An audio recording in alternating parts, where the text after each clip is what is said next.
you know that many districts were designed, for example, starting in the 60s, to allow a greater representation of black folks in the Congress and in the Senate and so on, including state Senate, Assembly.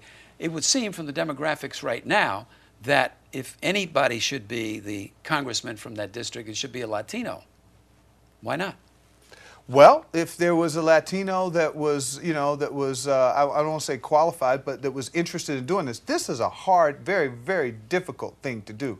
And I don't believe that we should only have representation solely based on the person's ethnic background, but based on the person's ability to identify and to serve those people in that district. And so if I can register and identify with people in that district, then they should vote for me. Racial profiling. You're sensitive to that.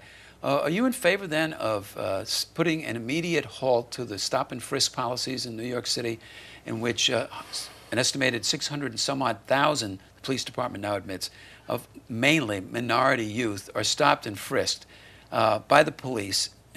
Only about 6% of them ever get arrested or even given a violation.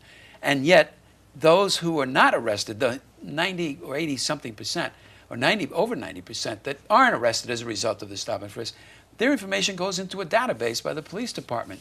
You don't consider that a form of racial profiling that has a negative impact on blacks and Latinos? I do.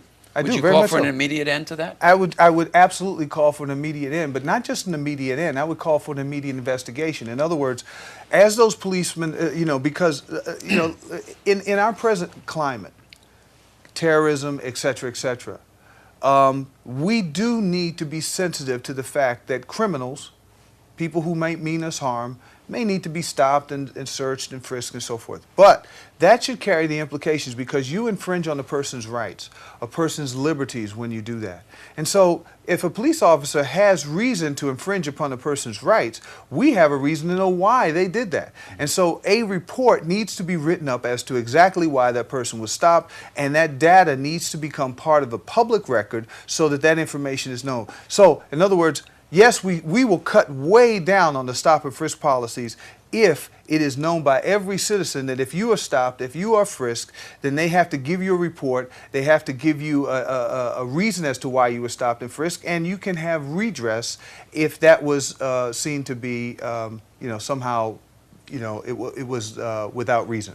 But it's important at the same time that people who might possibly be voters in your district hear as much as possible about what you actually support, what you actually don't support. Absolutely. Because one of the realities of political life, Reverend Faulkner, and I'm sure you're aware of this, is politicians tend to speak in generalities and platitudes. And people are also entitled to hear more than that and get to the nitty-gritty. Would it be an offense for me to say I'm not a politician? Would it be an aspiring one? No, I don't want to aspire to be a politician. Honestly, I'm a pastor. I am a citizen that believes that citizens are to take up the business of legislation of our government. I am a citizen. I will go on record as saying I will personally do personal term limitations. You will never see me. If I am elected, you will never see me run for more than 2 terms or 3 terms. That's it. That's it. You've heard it here first, ladies and gentlemen. The declaration, we'll have it on tape. Absolutely. And it's a bold one, and we appreciate it. Our guest has been Reverend Michel Faulkner, a pastor, a man who has worked on the streets of New York City dealing with the homeless, dealing with youth, dealing with the HIV/AIDS crisis. He now turns his attention to politics, and he's running for the seat now held by Congressman Charles Rangel, who has held it for 40 years. We thank you for being with us. Thank you, David. Okay, thank you for the opportunity. Okay. Thank you very much.